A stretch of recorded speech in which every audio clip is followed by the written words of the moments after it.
Right now, the not only the water industry, but a lot of different industries are suffering with somewhat of a labor shortage. A part of that is due to an aging workforce, as well as the competition with the energy sector. And so what we have found is that a lot of different municipalities, a lot of different industries, it's difficult for them to have the ability to hire a second person to train. And so what we're finding is a lot of times we have individuals that have a very specific knowledge set and have been in their positions for 15, 20, 30 years. And unfortunately, a lot of times it's difficult to set aside a budget to have someone come in and train under that person for 5 years.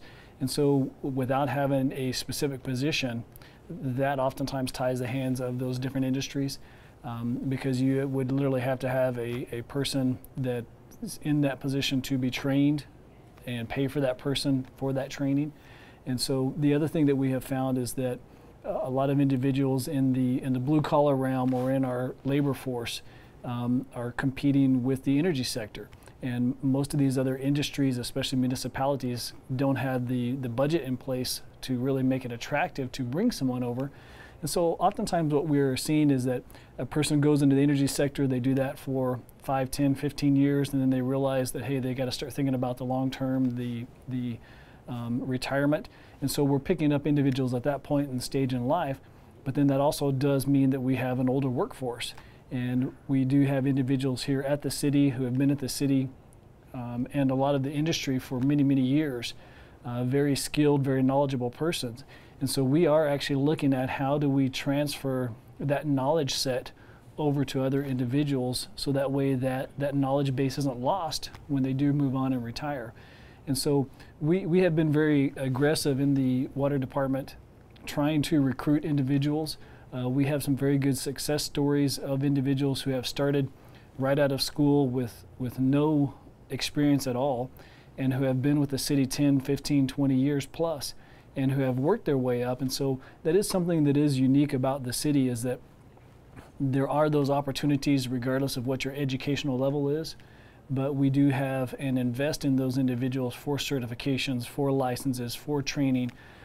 As they actually advance in those areas, there are actually pay increases built into those as well. So that way not only we train them, but also we have benefits set up for them to maintain that workforce within the city. Gotcha. It's the loss of that knowledge base. When you have an individual who knows the ins and outs of say for instance San Angelo, who knows where every valve has been, knows where those leaks have been, knows what was needed and required, which valves to turn and isolate things, it really hinders somewhat your response times, because then you have a workforce that may not have that same knowledge base that's going to have to go out and try to locate and or test, if you will. One thing that is specific about the water distribution side of things is if we turn valves off, it changes pressures, it changes service areas, things like that. So we don't routinely go out and turn valves off just to find out what they do. Except in the instance when we have a leak and we're trying to control that leak and or stop the leak. That's when we really exercise those valves and really have a good and a better understanding of how they affect the system. And so if you have someone who has seen 2 or 3 leaks in an area over a period of 30 years, they know which valves that need to be turned off to control that. That knowledge base is gone, and then now you have someone that's not going to be able to as effectively mitigate those things. It will still be done within a time frame, it just may not be as quick of a response time as those who have that knowledge base. The other thing that we have seen is that in San Angelo we have periods of drought, we have periods of more water, less water, those types of things.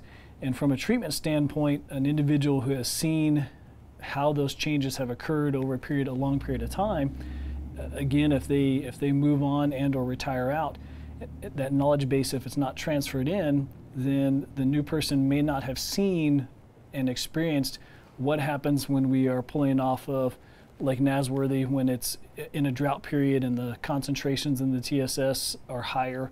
And so really the biggest challenge is how do we transfer that knowledge base of someone who has been in the industry and with the city for 20 and 30 years? How do we get that information over to someone who is coming up in the ranks, who has been here for 5 or 10 years, knowing that at some point they're going to be taking over those positions? We are kind of structured that way naturally. The way that a lot of our positions are is it's set for you to start off in the lower position and have steps to work you up into middle management, upper management, and then in superintendent level.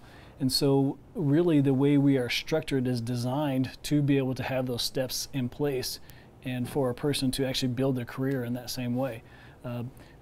At the same time though, if you have someone who's in a position and has been there for 20 years or been with the city for 20 years and not going to retire for 10, unfortunately sometimes those upper management positions do get locked down by a person who has been around and who has had that position for a long period of time.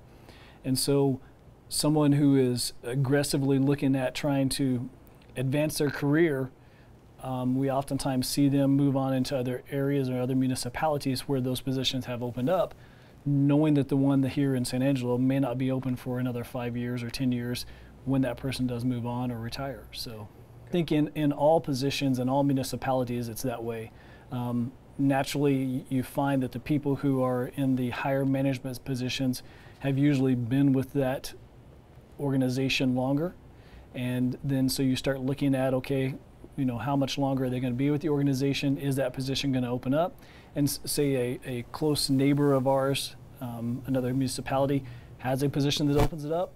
Well, because these licenses and this training does transfer from water system to water system in the state of Texas, we oftentimes will see someone who is in a middle management position opt to go to another city just because those positions are open now, as opposed to waiting for them to open up here locally. I think a lot of people have the sense that they don't have necessarily the motivation to start in a career and see it as a 20-year, a 30-year type progression.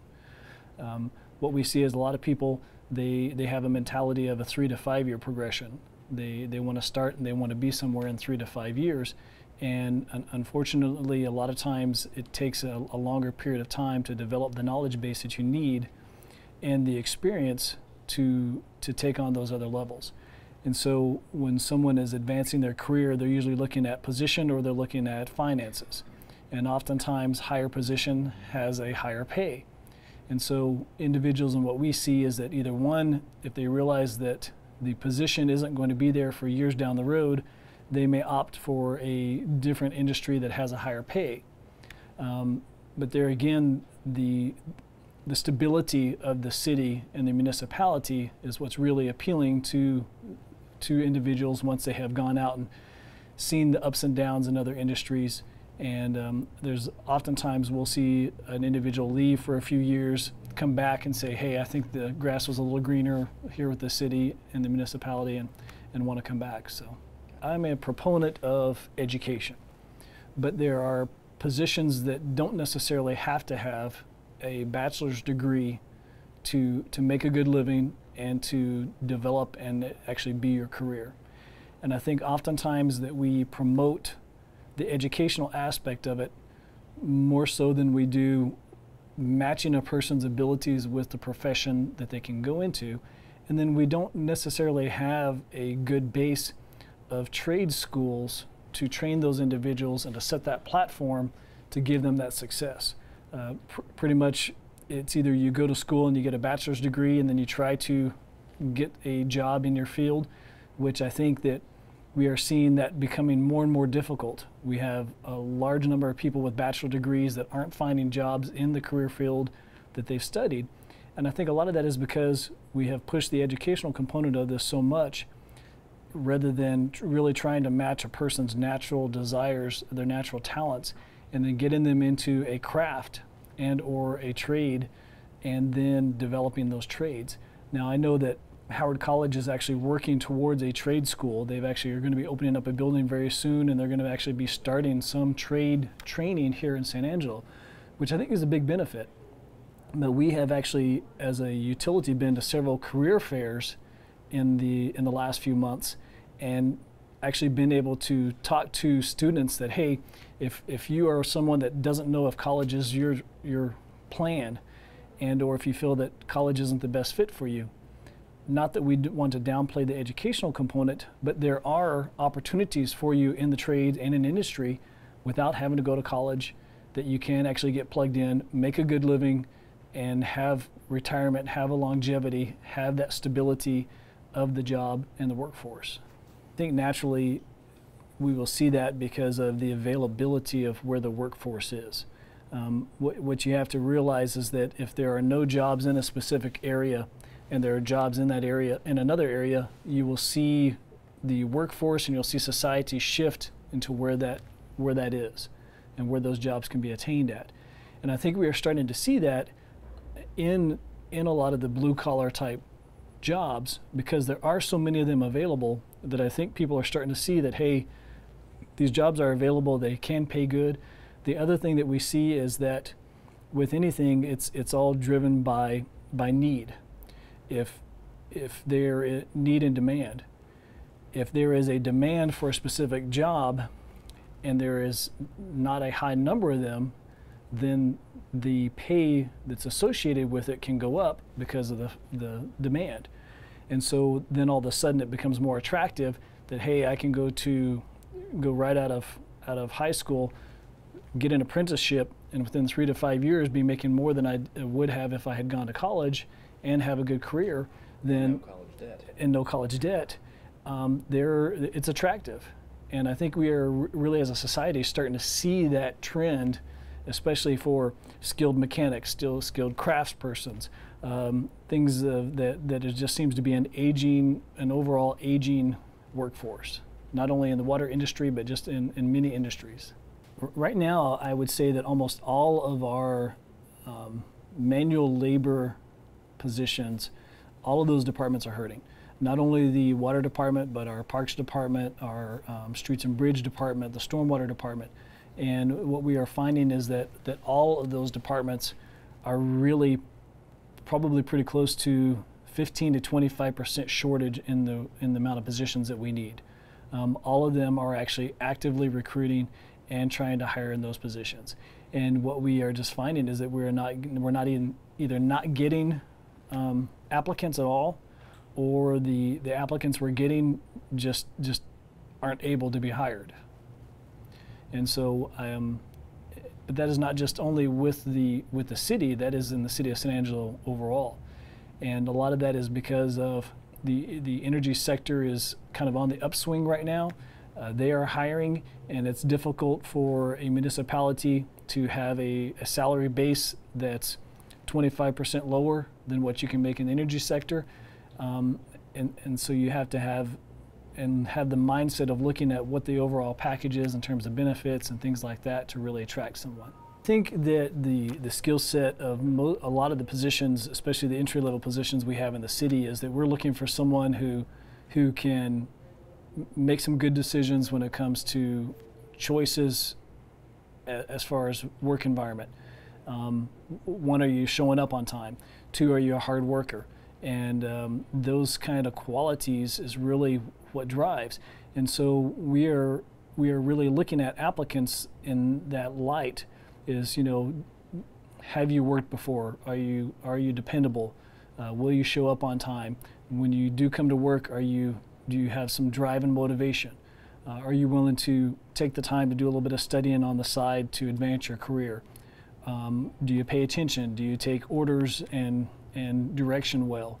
And so unfortunately, a lot of times what we see is that someone will come in as an applicant, they'll be at the city for a week or two, and they just decide it's not for them, and that's oftentimes work ethic and things like that that are associated with it.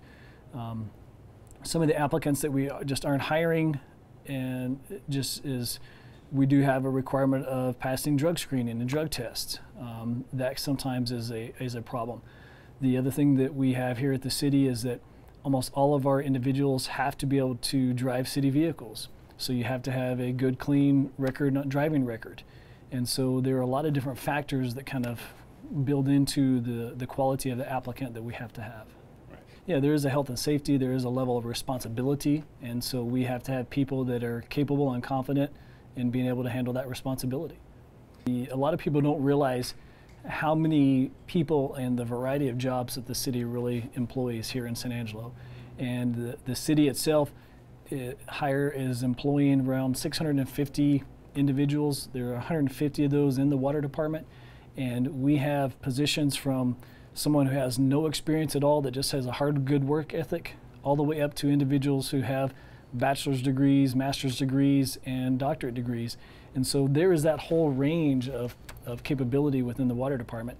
And one thing that we have been stressing with a lot of the individuals we've talked to at these career fairs is that if you are interested in a long-term career, the city's retirement, the stability that they have, there's a lot of benefit to finding a position in a municipality because it does not have necessarily the industry ups and downs. You rarely hear of cities having a workforce reduction. If anything, as cities grow, they're constantly adding people on. And so there is a lot of benefits to it. We tell everybody you will make a good living. You're probably not going to get rich working at the city. You're going to make a good living. But after you have been with the city for 20 years, you can retire with your full compensation package.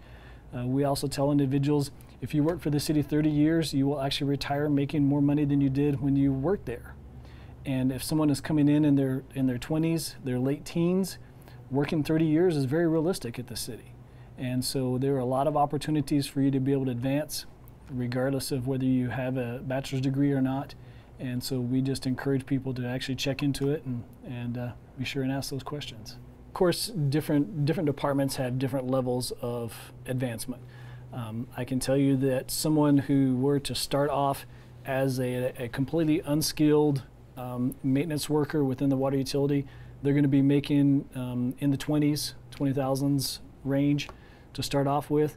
Within that first year, they could actually have their pay increase 10 to 15% very easily through certifications, licensing that the city provides. And that can actually go all the way up to borderline the 90,000 range. We actually have individuals in some of our departments that are above superintendents that are making and have been with the city for 25 years and more, and they are actually bordering that $90,000 to $100,000 range in their positions. And I know that even the upper management areas even have those kinds of pays as well. So I'm a little bit biased, but I believe that the water department probably has one of the largest capabilities for an individual that wants to grow. In the water department, we not only hire maintenance workers, we have plant operators, we have electricians, we have welders, we have admins, we have budget analysts, engineers. I mean, the water department really has a huge spectrum and capability of hiring opportunities.